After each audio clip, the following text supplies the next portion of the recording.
Assalamualaikum warahmatullahi wabarakatuh. Perkenalkan, nama saya Cindy Harin Samarpaung. Di sini saya akan mempresentasikan persepsi atau pendapat saya mengenai materi pacaran sehat. Yang pertama itu kita harus tahu apa sih pacaran itu. Pacaran adalah suatu proses saling mengenal antara dua insan manusia, di mana pada umumnya berada dalam tahap mencari kecocokan dalam menuju kehidupan berkeluarga yang sering kita kenal dengan pernikahan. Namun sekarang udah banyak ya orang-orang yang belum cukup umur itu yang belum memiliki persyaratan untuk menuju pernikahan sudah pacaran ya, walaupun sebenarnya tidak diperbolehkan. Terus apa sih pacaran sehat itu? Pacaran sehat adalah konsep dari sebuah hubungan cinta yang baik, saling menghargai, mendukung, dan membagikan antar kekasih. Salah satu kunci kebahagiaan dalam berpasangan itu adalah kedewasaan. Yang dimana pasangan yang udah cukup dewasa itu mereka tuh dapat mengatasi masalah-masalah itu secara baik. Jadi bisa meminimalisir dalam melakukan hal-hal yang didasari oleh emosi sesaat yang bisa berakibat fatal tanpa berpikiran tenang. Yang biasanya semakin dewasa seseorang, maka orang tersebut tuh cenderung berpikir dan bertindak secara dewasa. Nah, kalau misalnya di usia remaja, biasanya orang-orang itu cenderung masih labil ya. Nggak bisa berpikir secara jernih, nggak bisa berpikir secara bijak, karena minimnya pengalaman dia dan pengetahuan-pengetahuan dia gitu ya. Jadi sulit mengendalikan dirinya sendiri. Untuk mengendalikan dirinya sendiri aja sulit ya, terkadang malah sok-sokan mengendalikan pacarnya. Dan itu bisa berakibat buruk sih ya. Terus apa sih tanda-tanda hubungan pacaran itu termasuk sehat? Ada 5 tanda-tandanya di sini, 5 garis besar. Yang pertama, tidak ada yang lebih mendominasi atau mengendalikan. Pacaran yang sehat itu seharusnya menempatkan kedua kekasih sebagai sosok yang sejajar atau seimbang. Jadi kalau ada sosok yang lebih dominan, biasanya sosok itu akan lebih banyak mengatur, mengendalikan, seperti yang saya bilang tadi ya. Kebanyakan kalau remaja-remaja yang belum cukup umur, yang mengendalikan dirinya sendiri aja nggak bisa, itu kebanyakan sok-sokan mau mengendalikan pacarnya. Ya itu termasuk dalam sini ya, itu termasuk pacaran tidak sehat pastinya. Karena pacaran yang sehat itu tidak ada yang lebih mendominasi. Ya pastinya yang kayak dia mengatur pakaian pasangannya, membatasi pergaulan, kegiatan pasangannya, itu termasuk pacaran tidak sehat. Dan sepasang kekasih yang dengan hubungan yang sehat akan memiliki pendapatnya masing-masing dan keduanya akan saling menghormati masing-masing. Terus yang kedua, itu ada tidak pasangan untuk membahagiakannya. Salah satu tanda hubungan yang sehat adalah saat sepasang kekasih sama-sama memiliki anggapan bahwa kebahagiaan itu datang dari diri sendiri. Bukan menganggap pasangan itu sebagai sumber kebahagiaan, dan pasangannya lah yang harus bertanggung jawab untuk membuat dirinya bahagia. Sering kita jumpai di luar sana itu ya, ketika remaja-remaja yang belum cukup umur itu berpacaran dan terus dia putus, pisah dengan pacarnya itu kebanyakan pasti ada yang sampai depresi, bunuh diri dan semacamnya seperti itu ya.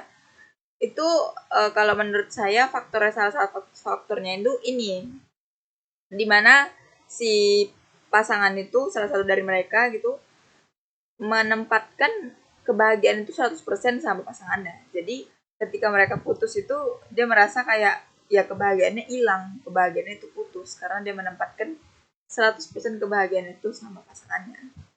Dan itu pastinya ya pacaran tidak sehat ya, kita harus hindari itu.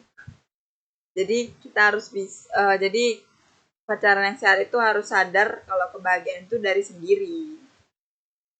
Jadi keduanya itu tidak saling berharap terlalu tinggi. Dan justru keduanya itu harus sama-sama memiliki inisiatif yang tinggi untuk terus mengembangkan dan memperbaiki diri masing-masing agar bisa lebih bahagia. Yang ketiga itu ada saling menghargai batasan masing-masing. Pacaran yang sehat adalah pacaran yang bebas dari paksaan. Karena itu penting bagi setiap pasangan untuk menentukan batasan-batasan yang diinginkannya ya. Jadi dalam pacaran yang sehat itu kalau ada satu pihak yang udah nyatakan kalau dirinya itu nggak mau gak mau apalah gitu, ya pasangannya wajib menghormati, jangan malah maksa atau apa, malah maksa kayak kalau nggak mau kita putus. Itu udah sangat-sangat, itu pacaran sangat tidak sehat ya, lebih baik tinggalkan aja deh. Jadi sering juga ya kita jumpai pacaran itu terus bertukar password IG, bertukar password apa gitu. Itu pacaran sangat tidak sehat. Jadi kita harus tahu batasan masing-masing pasangan kita itu ya. Terus yang keempat ada mampu mengelola konflik dengan baik. Dalam hubungan yang sehat, konflik bukan dianggap sebagai akhir dari segalanya. Jadi pacaran yang sehat itu kedua pasangan tuh harus bisa menangani konflik dengan kepala dingin. Jadi masalah itu bisa diselesaikan dengan baik. Dan jadi bukannya kalau pas ada konflik itu bukannya mengancam putus atau malah sampai ada kekerasan ya, mau itu verbal ataupun fisik. Itulah tanda hubungan itu justru berada di dalam toxic relationship. Itu harus sangat-sangat dihindari sekali. Yang kelima itu mengutamakan komunikasi dan mau mendengarkan. Selalu terbuka dalam berkomunikasi dan mau mendengarkan pasangan merupakan ciri yang dimiliki orang dengan hubungan pacaran yang sehat. Sepasang kekasih yang menjalani hubungan yang sehat akan sadar kalau apa yang mereka pikirkan itu ya masing-masing hanya diri mereka yang tahu. Karena itu kemampuan berkomunikasi dan mendengarkan akan menjadi hal yang penting bagi pasangan itu.